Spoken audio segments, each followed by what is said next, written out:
another episode of Coffee and a Good Vibe. Guys, we're joined virtually by the legend. If you're listening to this podcast, I'm sure you know who this person is, and it is none other than Case Kenny. So Case, thank you so much for being on. Thank you so much for your time today. I'm truly honored and so excited to have you here. Wow, thank you. The honor is mine. I will take any opportunity to be called a legend. So thank you. We'll call you a legend just from now on. All the social media posts after, it's the new thing. So Case, I know that a lot of our listeners, they love you. They eat it up. We got a lot of questions from them too later in the podcast, but I would love for you to give us a little background on yourself. Like, who is Case Kenny? What does he do? What is your why? Give it to us. Yeah. So it's definitely it's always been a moving target. Certainly what I do now by label is I'm a writer and podcaster. That's what I do. Specifically focused on mindfulness. That's my passion. I think that's my purpose. And I bring mindfulness to life in different ways via the podcast, which is my main focus, via writing and my quotes. That's how a lot of people discover me, but also through my books and my journals and through other projects that I'm a part of and through music and all the things I do. But I wouldn't say I ever set out to do that specifically by any means. I think I was just gradually led here. I've always been a big reader and writer, but never thought about getting into the self-help space by any means. But in 2018, I'm 33 now. So in 2018, however old I was then, I decided to start a podcast. And I did that kind of in response to some things in my life. I had just gone through a breakup, a long relationship, and hopped out of that. I was also very focused on my job at the time, which was advertising sales, technology sales. And I was like, wait a minute, what is going on? Who is Case? I can't be defined by a relationship. I can't be defined by a job. I've got to do a better job of saying that I'm in control of what I want in life. So I was like, let me challenge myself, since I've always been a writer, but it's easy to kind of hide behind words because you could edit them all day. I was like, let me just try something a little bit more challenging, a little bit more vulnerable. So I started the podcast, New Mindset Who Dis, in 2018. And frankly, I think I kind of got a little bit lucky. It just kind of blew up right away and started doing really well. And then from there, on the podcast, I was just like, I'm going to ask myself the questions that I want to answer. What makes me confident? What makes me happy? What makes me fulfilled? These kinds of things. And I just kept doing that. And people were like, oh, this is dope. This is amazing. And I was like, okay, well then I'll keep doing it. So I basically just kept pulling on that thread.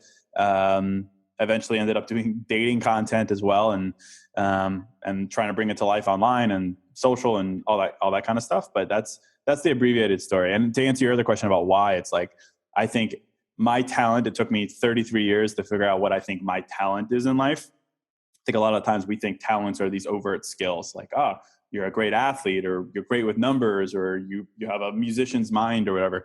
I don't have any of those things, but I think what I've discovered is I have the ability to simplify emotions and simplify overthinking. And in my life, I've always been very centered and optimistic.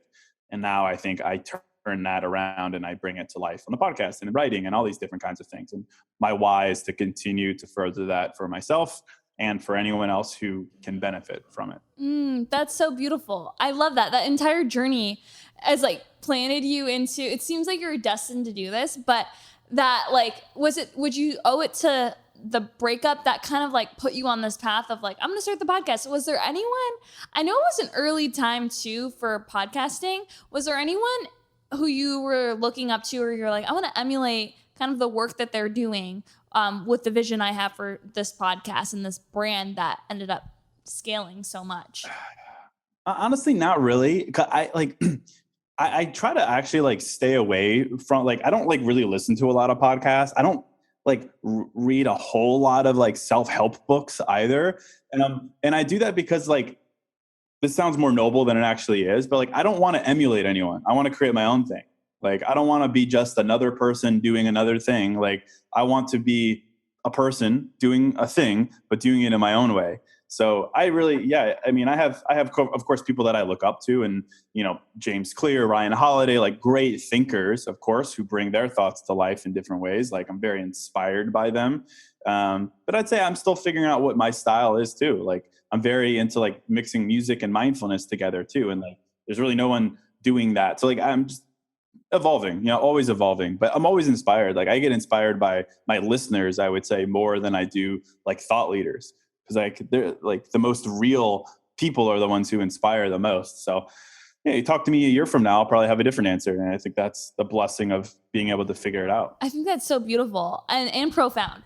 I want to ask you, with like the work that you're doing, you're obviously super into personal development and bettering yourself each and every day. And just, I'm sure that this drives you a lot, but your audience and your listeners, because you're inspiring them to self-reflect, go deeper, look within first before you like get triggered by something. And I would love to know, like, what advice or what do you say to people to start leaning into that aspect of like picking up a journal? Because I feel like, especially millennials, sometimes people are just like, it's out there, I'm perfect, like it's not me. What do you say to people to start like actually being a human who is just beginning their personal development journey, leaning into that? Yeah, well, I mean, I think, my former hesitation into like diving into these things was that there's just a lot of noise. It's like, what does self-development mean? What does being your best self mean? I mean, there are many, many people, all well-intentioned. There are many, many companies and products, all great, of course, but it just makes things confusing. It's like, oh my gosh, I've got to align my chakras. I've got to meditate. I've got to get crystals. I've got to go on silent retreat. I've got to go to the Himalayas and live with the monks. Like, I've got to do all these things. I just forget it. I won't do anything. And I think sometimes self-help, the phrase has like Tony Robbins, like, who I do like, but people are like, oh, okay, rah, rah, get me pumped up. Yeah. Anyway, I'm saying there's a lot of noise, and I think there's a certain sense of cynicism associated with it. And that used to be me, to be honest. I was like, self-help, like, what are we going to sit in a circle and, chant? Like, honestly, I used to be like that. And I think what really helped me and what really like pushed me to like do things and to mature and to stop being that perspective was realizing that all of those things are great. Those are all different ways to be your best self. But at the core, if you skip step one, you're never going to get there. And at the core is mindfulness. And mindfulness is self-awareness. Like, if you're not self-aware, if you're not honest with yourself, all that other stuff doesn't matter. Frankly, it really doesn't. So for me, it was like, whatever, that's cool. But let me focus on the fundamental, which is just being honest with myself.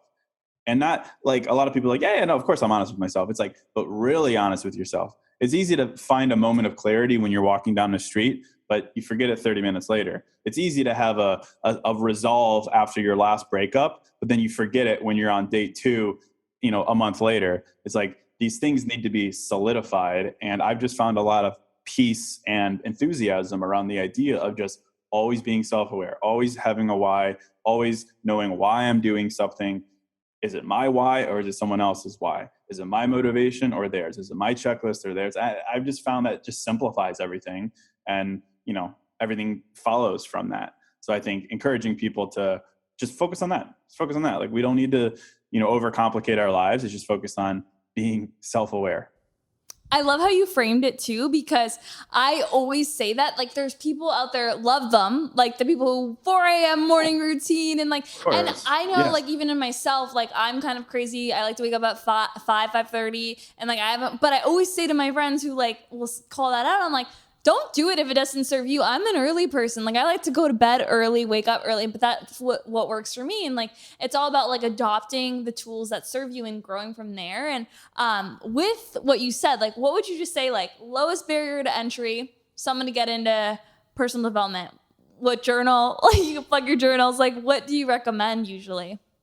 I mean, yeah, I am biased. I would say I think journaling is critical, because to my point, it's one thing to know something in your head. Totally. And even know it really well and even repeat it to yourself. It's another thing to sit down and write it and see it and feel it and touch it and make it real. I'm sure there's some science behind it, but I've just found that the things that I actually live are often very different from the things that I think and say. And I found the thing that really moves you from thinking and saying to actually doing in my life has been writing it down, touching it, feeling it, looking at it, tangibility. I've always found that. And I think, it's easy to forget things in life, and writing things down helps you not forget it. As basic as that is, that's the most basic thing in the world, but truly, like, I talk to hundreds of thousands of people who have used my journals, and they're like, it's life changing. They're like, your questions are good, but they're not earth shattering. But it's the practicality of sitting down and writing it and being like, that is my answer. I just took 5 minutes and wrote that down. I'm going to live by that. There's just something about it. So I would say that for one. And I would just say, like, broadly speaking, like, the best thing you could ever do beginning your journey, furthering your journey, is always asking yourself why. Have it be like your knee-jerk reaction. You're in a moment, you're like, man, I feel anxious. Don't stop there at saying you feel anxious. You have to go deeper and say, why do I feel anxious? And don't just stop at one why. I feel anxious because I have a lot on my plate today. Why again? Like, keep asking why. I am very confident if you continue to ask yourself why, you could break down your problem pretty significantly. It won't remove the problem from your life, but at least you understand why it is you're feeling a certain way, rather than the further anxiety that comes from feeling hopeless around whatever, emotion is pulling you back. So journaling plus why, I think it's like a very firm foundation. Love that. No, and I love how you break things down because you keep it simple, but that's like how I truly feel like the thought leaders of the world who are more aggressive with what they say, you end up like having a disconnect with the people you want to help, because people need like low barrier to entry, and then they can start their journey and it builds from there. On the note of the journal, do you want to just like share your 3 journals that you have currently and like which one you recommend maybe to different people? Yeah, of course. So I have 2 that are focused on just general mindfulness. The first one's called New Mindset, the New Mindset Journal. That's focused on just clarity. It's a 60-day journal.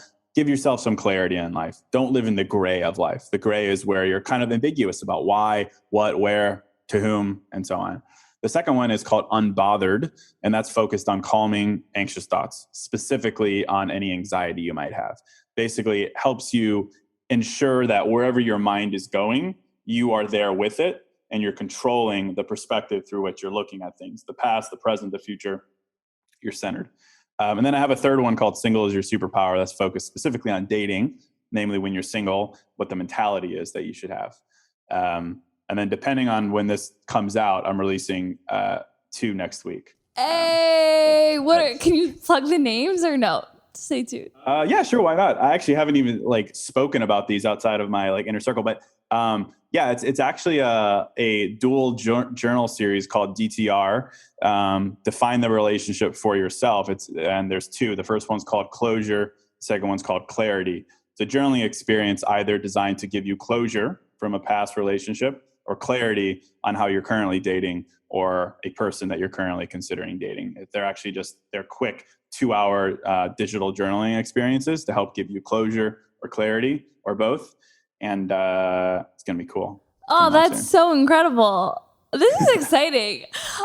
Okay, so one of the things I have to ask is, I know you don't, which is a great thing. Like, you don't look at what other people are doing. You stay super in your own lane, especially with your brand online and all the content you're consistently posting, your own quotes, right? Like, I know in the personal development space, like certain thought leaders, they're like, oh, they stole like a certain person's quote, but you clearly like you create your own organic content. And like, how do you always have the creative juice to do that? Like, I know a lot of people, no matter what industry they're in, like entrepreneurs, other coaches, they want to kind of harness their inner case when they're approaching their brand online. Yeah. I mean, I used to share a lot of other people's quotes as well, until I really found my voice. I think it was when I found my voice, like my style, that was where it's like, it's easy for me to come up with my own thoughts. And you really like the way that I come up with stuff.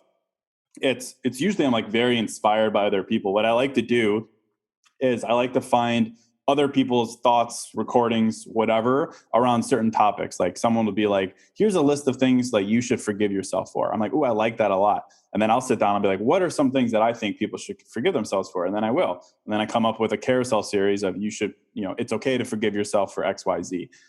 So it's like, it's a very easy system because people have such great perspective.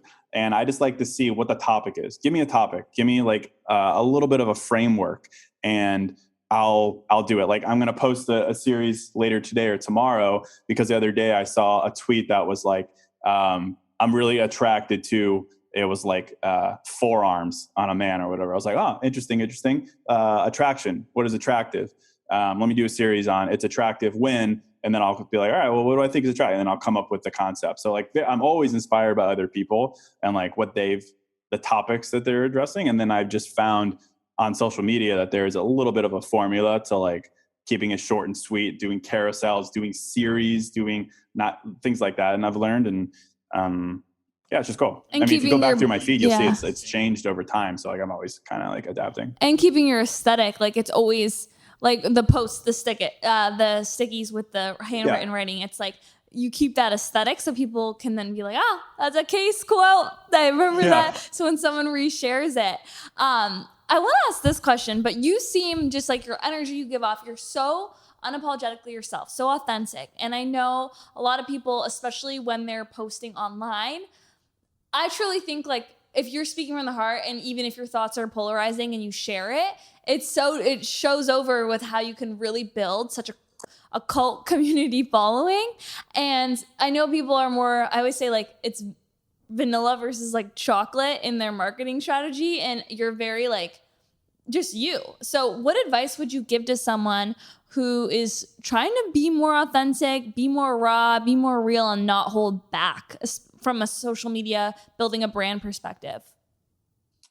Yeah, I mean, I think that's the ultimate question. I mean, I look back a couple of years ago, I was fully holding myself back because it's like, realistically, I share my feelings for a living. And it's like, that's interesting. It's like, scary too. It's vulnerable.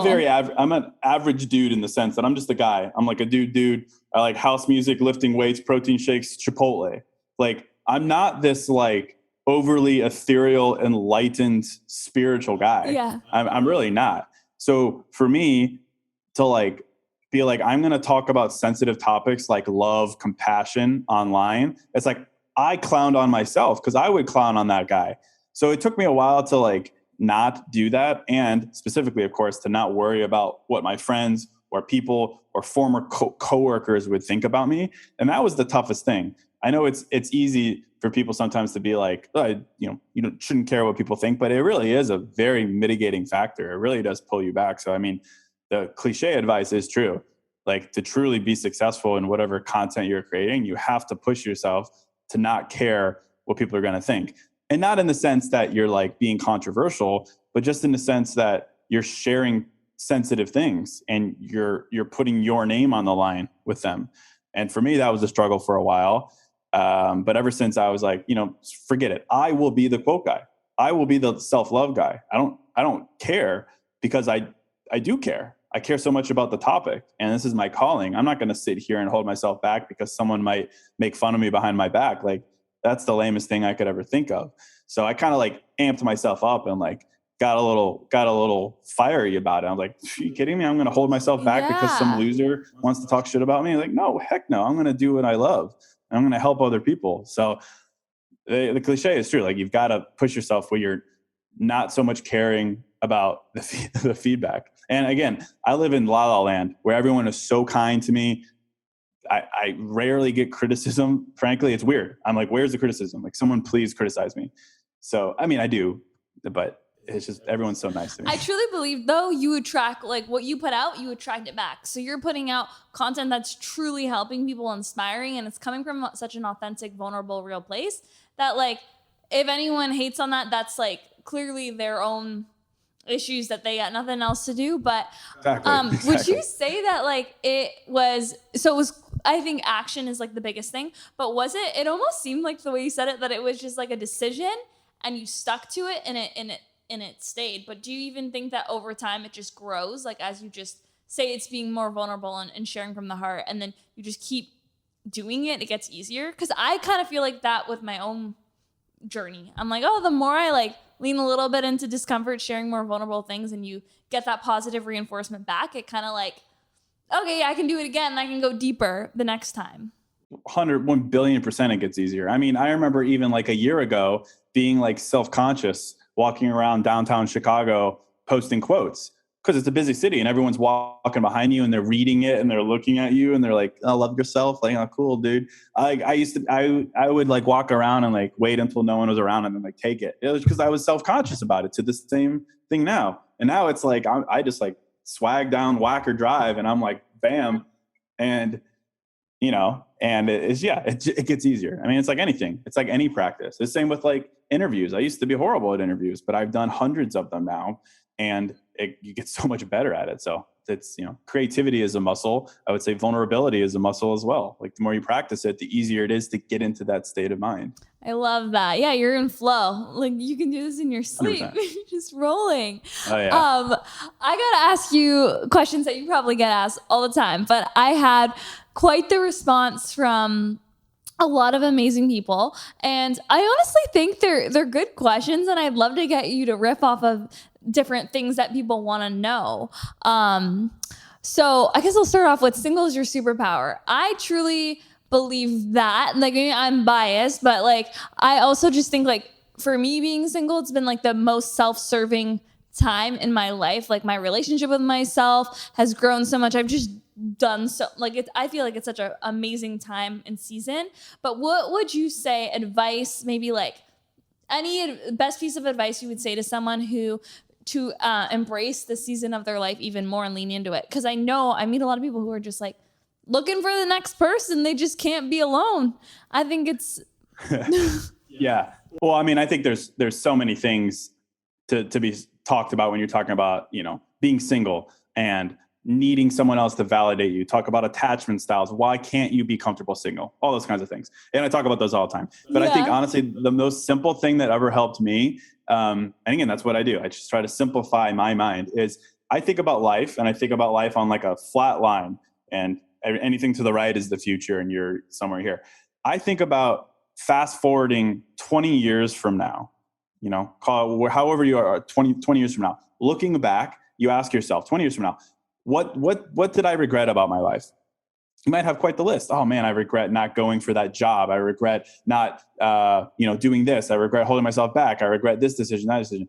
I don't think anywhere within a list of regrets is ever going to be, I regret being single. I truly do not. And I validate that. It's a weird hobby of mine, but I ask older people this all the time, older generations, my parents, grandparents, everyone. What do you regret? No one ever says being single. If it is relationship related, they say, I regret being in a relationship for too long. I regret staying in a toxic relationship. I regret my second husband because he didn't deserve me, whatever it is. It's never being single. So I find it, it's easy in the moment to be like, I'm wasting my time, whatever. But once you find your right person, and as long as you believe you're worthy of that, those years before are not regrettable, because then ideally you have the rest of your life with that person. So anyway, I've always found that that's helpful for me, because it does minimize a little bit of that chaotic sense of urgency that we fall into so easily, which is, I'm not getting any younger. Everyone else is coupled up. Yeah. There must be something wrong with me. I'm unlovable. And then we go down this path that is just not healthy. So many, many different ways to handle that. But I've always found that to be helpful. You take a deep breath, you zoom out, and you realize that amongst all the things, that is not going to be one of them. And then hopefully that flips a switch and you're like, all right, well, if that's the case, I'm going to make the most of this. I'm going to be the happiest, most fulfilled person I can during this time, because being single is awesome. Totally. Freaking awesome. I hope all the ladies and guys listening, like, go back and re-listen to that on the podcast, because you can just like back 30 seconds and then rehear that whenever they need it. Okay, on the other side, attracting in their dream partner. People want to know, what is the best way to attract a partner that's perfect for them? I love the optimism in that sentence. Well, again, another, I could talk for hours on that, I suppose. Well, I mean, I outside of like the tangible things, like things to actually do, questions to ask, things to talk about, how to vet people, attraction isn't a passive act. Certainly it's all about putting yourself out there. And, I'm big on encouraging men, women, anyone to make the first move and all those things. But I think ultimately to answer that question, I would consider the things that get in our way of attracting the right person. And I would say, namely, that is self-doubt because that is what causes us to lower our standard. And slowly but surely, we're attracting someone that we're kind of like, but it definitely wasn't the person that we truly wanted initially. So I think like the biggest thing that is most helpful is you have to maintain and affirm what it is that you deserve. And it's one thing to sit down and be like, I deserve honesty, I deserve communication, I deserve inspiration, I deserve a great listener, I deserve this, that, and the other. That's fantastic. But that quickly erodes itself unless we do what we referred to earlier, which is knowing why that's true. If you know why you deserve something, you're very unlikely to forget it, right? If you know that you deserve someone who understands you, and that's very important, which I think it should be, you're less likely to be like, all right, that's not important because this guy is present, or at least he listens. But I think that the best exercise you could do is understand why you deserve something. And the line that I always give when it comes to worth and the things that you deserve is that simple logic requires a sense of optimism and leap of faith, but you deserve the things that you yourself are willing to do. So if you say that you deserve someone who's honest, if you say you deserve someone who is intentional and their words and their actions align and whatever, you can say, I deserve that because I am willing to be honest. I am willing to have my words and actions align, and so on and so forth. And it's just like logic. And like when you do that and you're like, well, I'm willing to do it, therefore I deserve someone who also is willing to do it. It's like it kind of helps combat that self-doubt that pops up a lot. So roundabout way of answering the question, but I do think that's so important. It's like, I think dating is less about, finding your person, and it's more about removing the things that cause you to veer off course, namely settle, get in toxic relationships, accept chasing, things like that. So that's what I would say. I love that. I think that's so profound too. And it's truly embodying all those things. And that self-awareness too will make you do a little bit of a self-audit. I don't think you're worthy if you say like, I need someone who's this, but if you're not embodying that, I don't think you're worthy of that, and you're not a match for it anyway. It's never going to come into your reality. Yeah. As sad as it is. I know that's like the tough love side of it. It's but that's such a vibe. That's the vibe in Coffee and a Vibe, because that's people aren't ready for that truth. Like I stray away from that sometimes because think about social media. There's a lot of I am the prize type vibes. Yeah. And don't get me wrong. Absolutely, you're the prize. But why are you the prize? You're the prize because you're honest, compassionate, intentional, and you're a hard worker. Yes, you're the prize. But if you can't answer why, then we have a problem. But everyone can. That's why it's the biggest thing. And that's why I'm like all in on the power of why. Love if you that. Can prove your why, if you could answer the why, absolutely you're the prize. And yes, you deserve someone who is willing to go after you. Absolutely. But this like blind sense of entitlement that I exist, therefore I am the prize. That's why, of course, I think every human is worthy, but what makes you worthy is your effort, your compassion, your understanding, and no one can take that away from you. There's no sense of privilege that would prevent you from being honest, intentional, compassionate. So everyone should have a little bit of swag about them, as long as they have that why in their back pocket. So anyway, I love that. And I'm very, that topic gets me sometimes. I love it. No, and I also think, this is not like question, but like timing too. I feel like females especially, they like put a timeline on finding that person. And then also I think like with not being, I know this might be annoying for people, but like not being ready to call in that person that you think you're worthy of because you have to do more work on yourself. I think it's like honoring that divine timing. Like you thought that guy was the one and that didn't work out, but like it's time for you to work on yourself so you can be a magnet and actually be at the alignment of attracting someone in that. Yeah, sometimes it's just timing thing. You can't rush that growth either. I agree with that 100%. I've done a couple episodes on this idea that there are no coincidences. If something in your life pushed you off course of something that you thought was good, or, maybe they changed their mind, it's easy to doubt that. Or you could have a mentality of there are no coincidences. Like this is my timing. That breakup led to, 3 years of being single, but during that 3 years, all these things happen. And then in year 4, I found that person. There's no coincidences. Yeah. It's not random that breakup happened. Life isn't random. Like things are connected. And whether you believe in God, karma, energy, whatever, I think it's a very redeeming way to look at life. It definitely causes you to, it empowers you to not second guess yourself so much like we love to do. We love it. We love it. Oh, we love it. We love it. What are you calling in, Case? Are you single right now? Are you like, I'm sure you have it, like what you're worthy of calling in. Give us an example on your own. Yeah, so I'm dating someone right now. So before my that, whole what were you calling in to attract this person in, or be a magnet for this person? Yeah, 100%. Yeah, I mean, so like my dating story was I was always in relationships in my 20s, like long, like 2, 3 year relationships. And then single from like 29 to like 33. So like good chunk of time. That's why I wrote the book, Single is Your Superpower, because I was reflecting on that experience. Um, but I mean, I would say like the work that I put in during that time was circling my why. Shocker. I'm so annoying with this word, but I think your why in dating is everything. Why are you dating? Like, and not just because, oh, it's because you're not supposed to be alone, because you don't want to be lonely, because you want to leave a legacy, because you want to have a family. I think those are fine reasons. But what I did and what I think I really have worked on attracting and creating in my life over the past couple of years was knowing my why, which is, similar to the cliche of, I want someone who makes me a better person, and who understands me, like self-serving why. I think that's what the big trigger for me was. I think a lot of people approach dating from a sense of what can I give them, which I think is so amazing and is the way that you should be and is a superpower. But when it comes to why you're dating, I think we need to get a little bit more self-centered.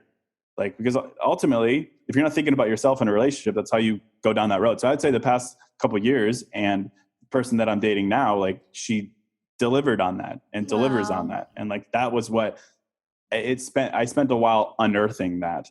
And it's been, powerful for me.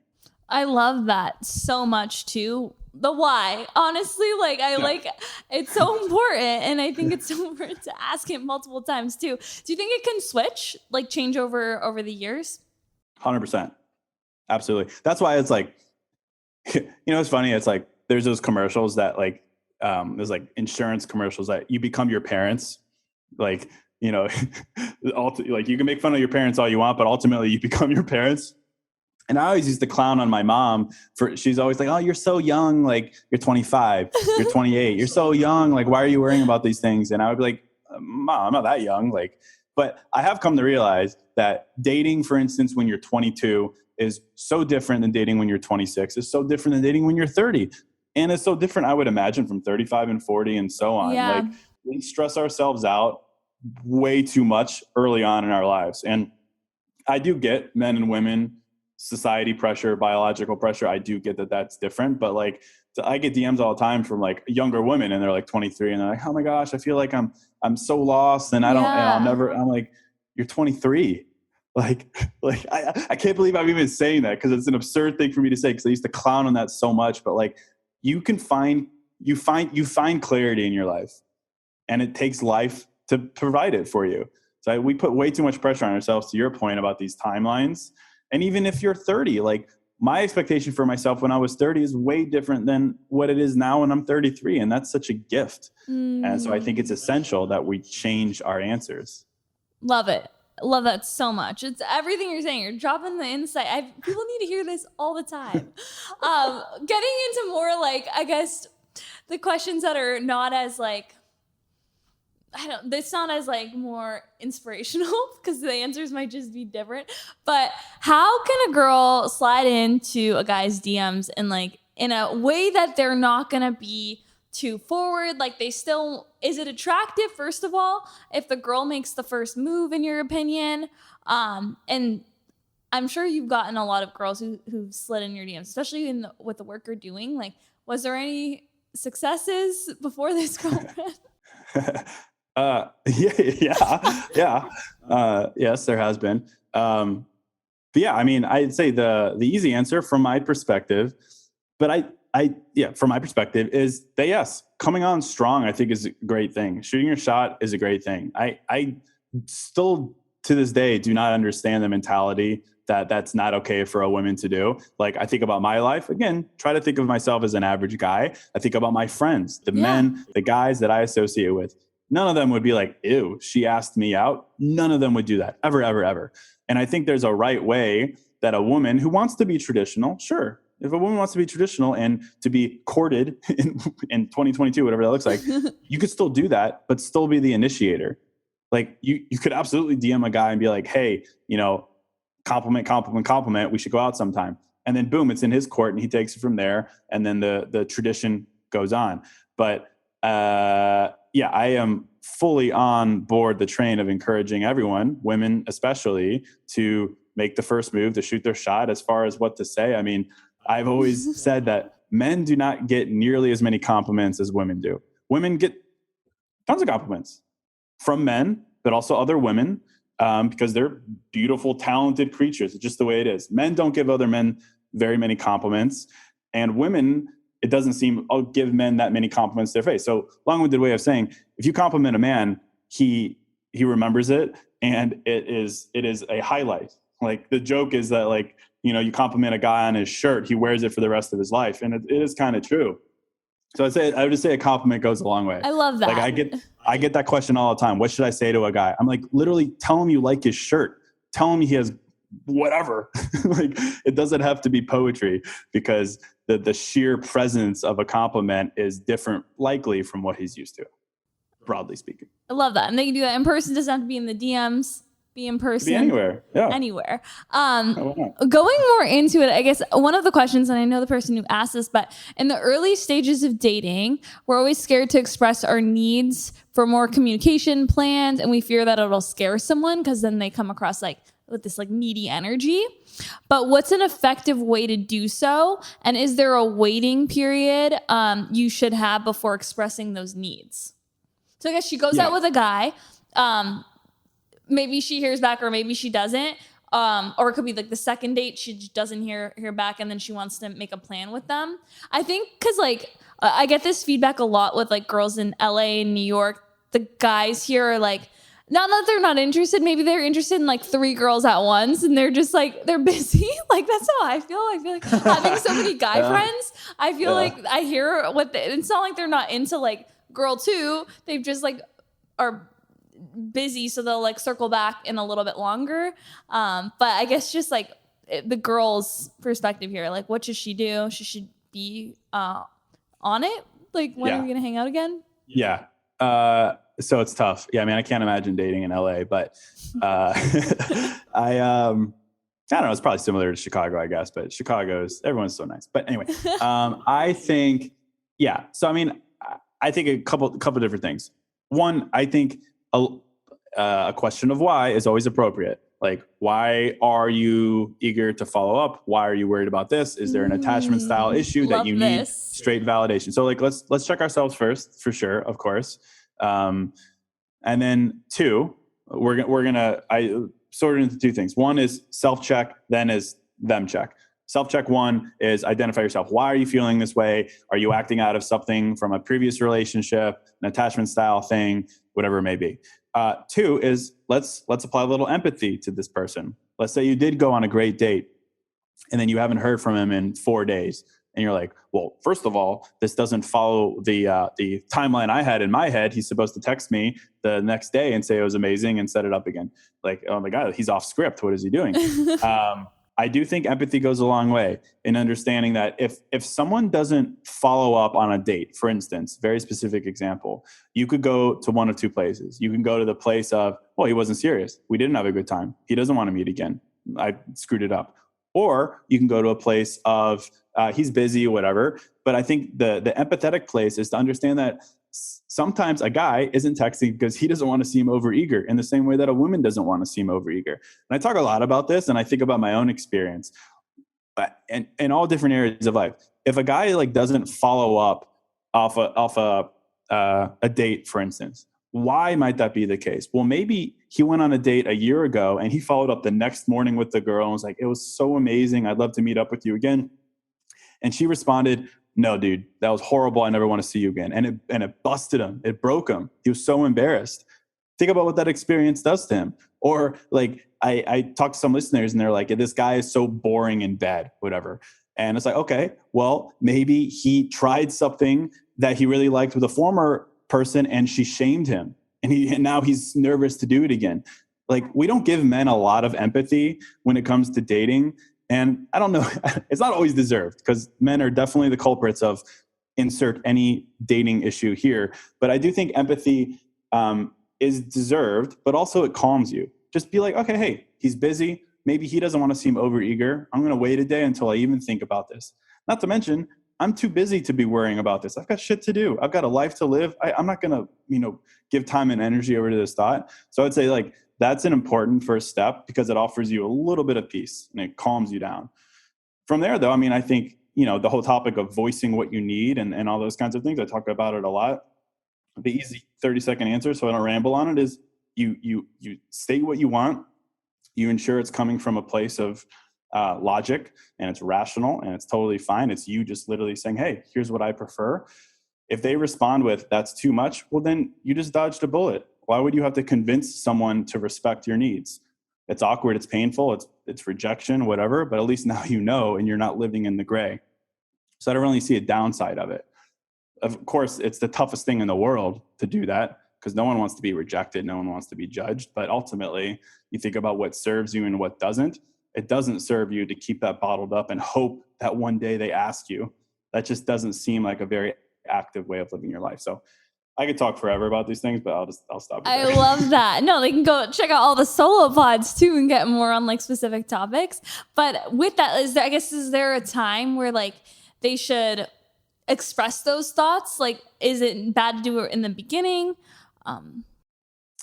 So, I mean, I think depending on what the specific thought is, but I did an episode the other week about how to know if someone is like for real with you, similar vibe.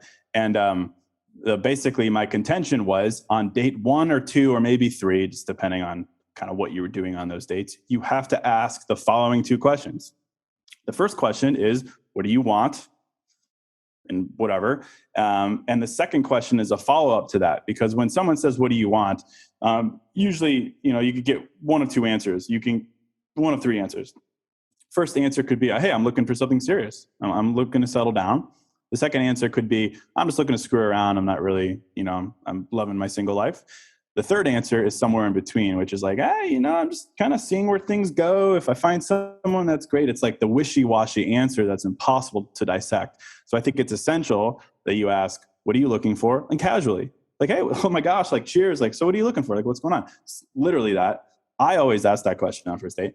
And then depending on their answer, you say, they'll say one of those 3 answers. And then you respond to that with, well, what does that look like?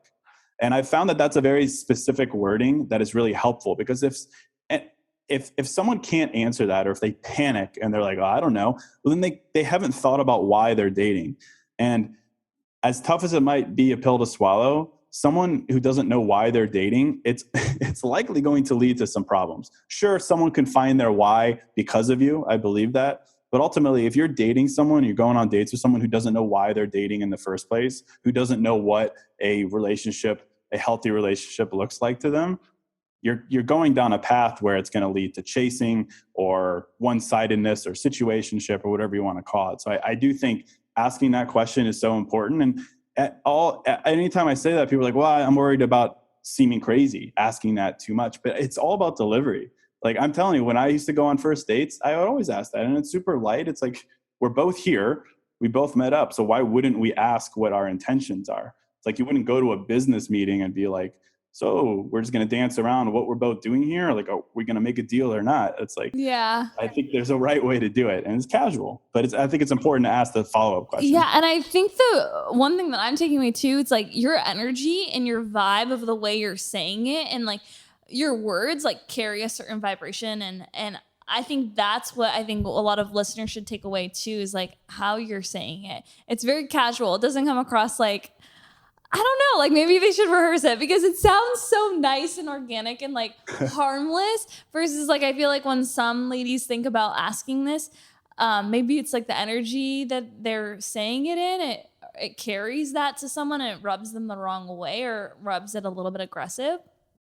Yeah, 100%. I think that's it. I mean, honestly, I do. I think some people, when they're approaching subjects that are important to them, right, and you're very eager to not repeat your past mistakes, and you don't want to get in another situationship, like you get all serious. It's like, I think it is exactly what you said. It's the energy you give off, and practice it. If you're the kind of person who listen gets to Case's nervous, podcast, the solo ones, they're all like, yeah, I got you. I'll give you some hot tips. I love this. Okay, they had so many questions, but you've given so much like value in all of that. And they can always go to you have like 400 episodes. I've done 360, I think. 61 maybe. So many episodes. Do you release more than once a week or just? I do it twice a week. Twice a week. That's what I thought. Yeah. So there's all the content there for like specifics. But I gotta know, because you overpour so much energy into everyone around you. I know you set like the boundaries with, like, there's so many people who always want to reach out to you and get answers from you, and even just with the podcast and creating those posts. Like, how do you fill up your cup on a daily basis? Do you have any non-negotiable practices that are staples in your life that you have to do every single day to show up the abundant light that you are? Yes. So, I mean, that's something I'm working on. I'm not great at it. I'm not going to lie. I need to find better balance. I mean, there's certain things like working out and like listening to house music. Like, I was like, I follow you on Instagram. I know you work out every single day, and it's like, I'm always trying to get a good workout in, listening to the right music. But I also recently just started going to therapy myself. I never used to go, which is a crazy thing because I always encourage everyone to go. But I've always found the podcast is my therapy. Like I basically do therapy 40 hours a week. But I was like, I need to go to someone where I can just speak instead of create. And there's a big difference between the two. And I find that when I put my work hat on, which is 24/7, I am being vulnerable and sensitive, but it's for the purpose of creating something alongside of it. So it's, more curated than I'd like. So I've started doing that, and that has been helpful. It's weird because it's basically like a therapist going to therapy, which is amazing. And I hear so many therapists do it, but it's like going to those things is so funny because she'll be like, well, how does that make you feel? And I'm like, I know exactly what you're about to say. And I realize that because like, I like, it's just really funny because like, I know exactly where I should be. And I know do your job better. Yeah. But I mean, it's either way, it's just helpful to be in a space where the context is just conversation. Totally. So, it's just funny. So you're curating your non-negotiable practices, but how often do you journal? What's your journaling ritual? Oh, yeah, to be honest, lately, or your mindfulness ritual? Not that great. I mean, like 3 days a week at this point, just because I've been so in the weeds of creating another journal. But it used to be every morning. Usually what I have done is I have Robert Greene Daily Laws of Power, and I'll read one of those. I'll do a quick journal. I sit in my little thinking chair there with coffee in the morning and listen to some house tunes and get going. It's kind of my vibe. Oh, I love that. I love it. So anything in the works that you want to plug? I know we have those 2 digital journals dropping next week. Anything that you're excited about this coming year?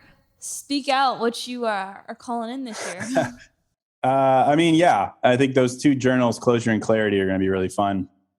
I have a product coming out in every Target in the end of Q2, which is going to be really big. I can't talk about that one just yet. You got it in Target? What? Yeah, that one's going to be really cool. We could do a second pod if you want. I could talk about that one. But that one's pretty neat. I mean, I'm looking forward to doing more music stuff too. I really want to do some events and some more like big artist collabs. So more of that, just more of the same though. I am launching YouTube in 2 weeks. Solo videos or solo versions of the podcast? solo videos. Yeah, I'm basically going to be recording the podcast and then also doing, other types of content. But it's just been so easy for years to not do that. But I need to push myself to do things that are a little uncomfortable or just more personality driven. So I'm going to be doing that. So if you want to see my face on YouTube, it will be there in 2 weeks. So excited. Do you always see, just a random question, but do you always see yourself, the case in 10 years, do you see yourself still speaking on the same topics? Or do you ever see yourself maybe just going into something else? Still in the personal development. I think I'll always be talking about mindfulness, 100%. Talking about dating is the funniest thing in the world to me. I think you'll it's do hilarious. marriage, once you're married and then you're in that chapter of your life and maybe I don't know. I just always think it's the funniest thing. I did a TV thing with Ice-T a couple months ago, and he was like, "So, Case, it says here you're a dating expert. Is that true?" And I was like, "Yes," because I wasn't going to correct Ice-T. But it was on Fox. I was like, It's just the funniest thing. It's like, I'm not a dating expert. I love talking about mindfulness. I love talking about self-awareness. And of course, what better area of life is it more applicable in than your dating life? But yeah, I think my future is talking about how to be a more honest person with yourself. And I think, because I really do think that's the key to everything: success, business, entrepreneurship, where you're creating your personal health, happiness, everything comes from that. So I don't ever really picture a day where, I'll be writing about anything but that. So I think it's that powerful. I love it. That's so beautifully said. And I want to end it there because that is just such an abundant note to end it on. And I'll have everything linked below in the show notes, but do you want to plug plug your YouTube too, the handle for your Instagram, and then your YouTube channel name, so everyone can connect with you. And then don't DM in case too many questions, because his DMs are crazy. You could DM them. I read every message. I just can't respond to everyone. So if you say it, I might be like, oh, that's dope. I do that all the time, where I'll read a message and I'll write it down, and then I'll do a whole pod on it. So maybe you'll get a really thorough answer. Do you shout out the person from the podcast, or no? Like, it's too much to track? I don't, but that actually does sound like a reasonable thing to do. I don't know. Well, someone might not want their name read. I don't know. And I feel like a lot of people might have similar questions worded different ways, because that's what I got for asking people. It's like similar kind of like themes, but yeah. Yeah. But either way, my whole life is, it's inspired by other people. So I love the questions. I love the comments. But yeah, no, it's just case.kenny on Instagram. The YouTube is Case Kenny, and everything else is newmindsetwhodis.com, or just the New Mindset Who Dis podcast. Yes, you guys, I'll have everything linked below in the show notes. And thank you again so much for joining us today. Thank you. Thanks for having me. I loved our chat. It was great.